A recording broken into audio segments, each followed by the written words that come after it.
Russia launched a rare drone and missile attack on western Ukraine overnight, officials said Thursday, striking targets including an American-owned electronics plant and injecting further uncertainty into the US-led efforts to end the three-year-old war.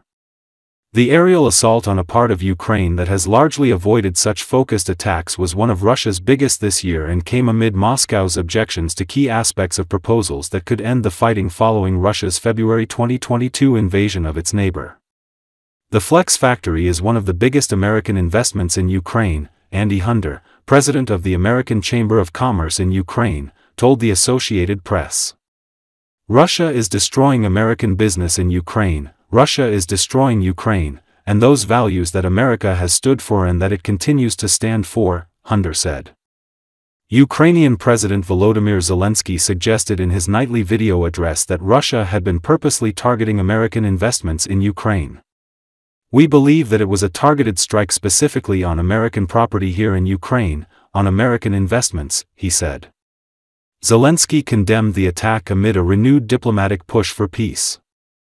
U.S. President Donald Trump discussed the war with Russian President Vladimir Putin in Alaska last week before hosting Ukrainian President Volodymyr Zelensky and European leaders at the White House on Monday. But Russia has fired nearly 1,000 long-range drones and missiles at Ukraine since Monday's White House talks, according to Ukrainian tallies.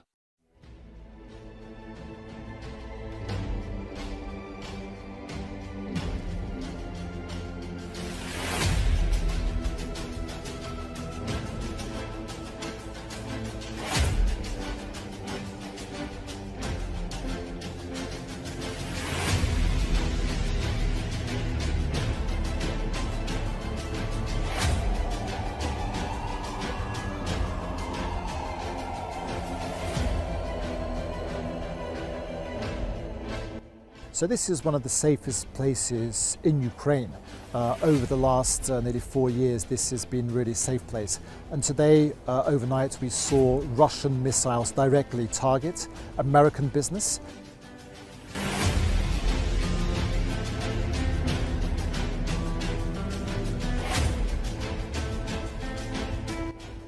This shows that Russia does not want peace. Russia is intending to continue the destruction, the death, and the destroying Ukraine.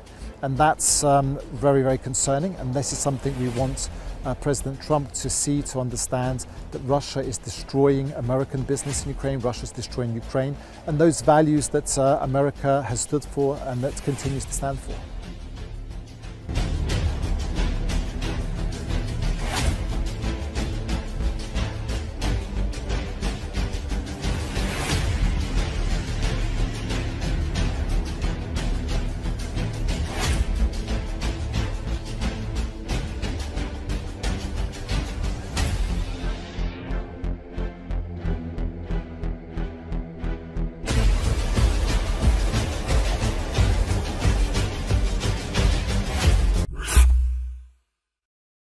Russian forces fired cruise missiles at a U.S. company in Mukachevo city in Ukraine's southwestern Zakarpattia region on the night leading to August 21, Ukrainian President Volodymyr Zelensky said on Thursday.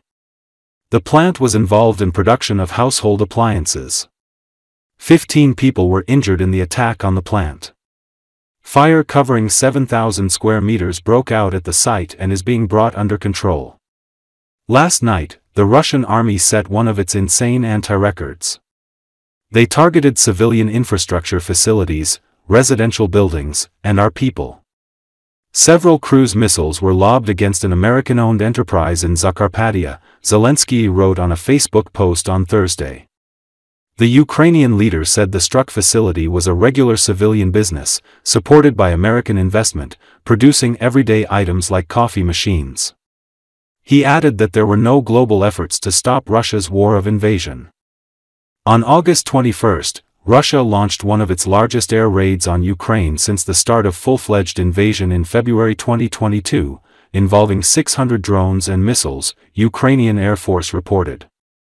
Overall, Russia launched 574 Shahid attack drones and decoys, along with 40 missiles, including 4 Kh-47M2 Kinzhal aeroballistic missiles, 2 Iskander M/KN-23 ballistic missiles, 19 Kh-101 cruise missiles from the Saratov region, 14 caliber cruise missiles from the Black Sea, as well as one unidentified missile from Russian-annexed Crimea Peninsula. Ukrainian Air Force thwarted the massive Russian attacks with the use of aviation, air defense systems, electronic warfare units, UAV units, and mobile fire groups of the Ukrainian Defense Forces. Russian missiles and drones hit 11 locations across the country, while falling debris caused damage at 3 more sites. Ё-моё! Рефлекс. Чуешь, это там все взрывы, эти машины шли? Да. Чуешь? Да. Кошмар.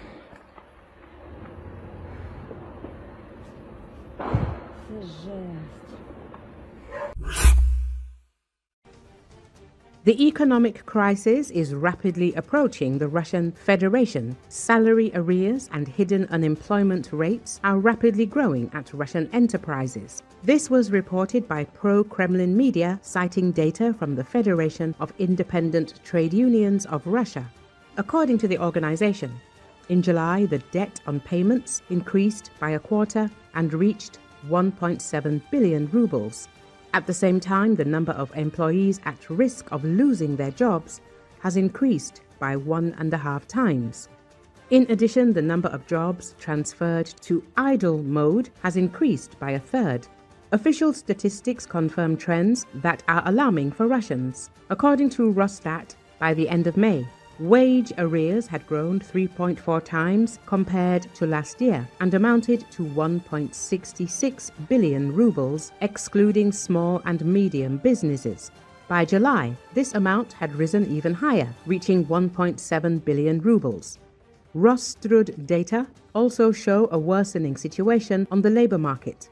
The share of Russians forced to work part-time or part-week increased from 9.1% in June to 14.4% by mid-July. The problems were especially acute in industrial regions: Yaroslavl, Moscow, Samara, Ulyanovsk regions, and in Tatarstan. The number of employees on layoff rose from 8.6% in June to 11.1% in July. At the same time, the level of planned layoffs also increased.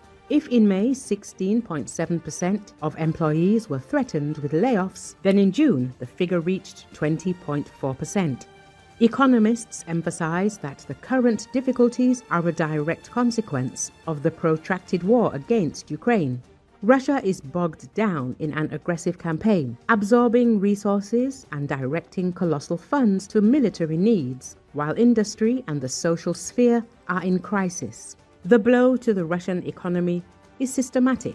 Rising debt, falling employment, and mass downtime at enterprises have become the inevitable result of the Kremlin's policies. In this case, the population's anger towards Vladimir Putin's government is also growing. It is not excluded that there will be social unrest in the country. Recall, Russia is running out of money and has a record hole in its budget. Against the backdrop of falling incomes, mine closures, industrial losses, and the halt in the export of key goods, Russian regions are massively plunging into deficit. In the first half of 2025, the hole in local budgets reached almost 400 billion rubles, and the situation continues to rapidly worsen. According to the Federal Treasury, in January to June 2025, Russian regions had a budget deficit of 397.8 billion rubles. This is a sharp decline compared to the same period last year, when a surplus of 855.8 billion was recorded. Experts call the situation unprecedented. Such a deficit in regional budgets has never been recorded before.